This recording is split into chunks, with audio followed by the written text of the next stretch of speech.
Welcome back. Let's talk money matters now. On Kenya's coast is positioning itself as a stronger getaway for regional and international trade, following the launch of an ambitious 5-year strategy by the Kenya National Chamber of Commerce and Industry, Mombasa chapter. The plan aims to boost business competitiveness, attract investment, and expand export opportunities. Your assets, your wealth.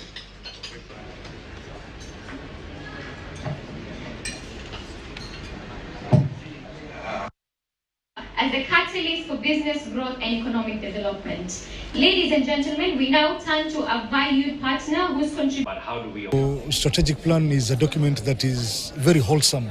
So tunajaribu kuangalia not only upande wa uchaguzi but even other issues that might cause any disruptions to business and how we are going to counter that. So looking at uchaguzi is a bit local, but we also look at other international or global issues that may affect businesses in and around Mombasa and how we can counter, how we can adapt.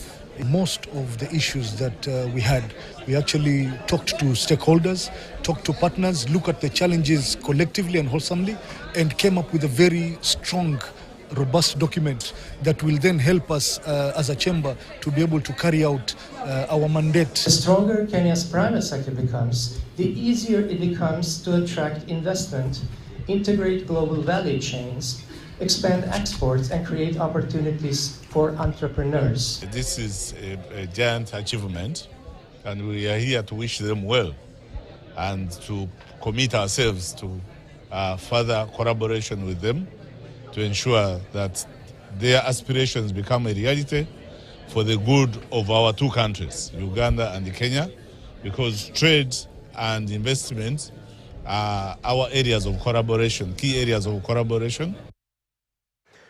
Now, Kenya is trapped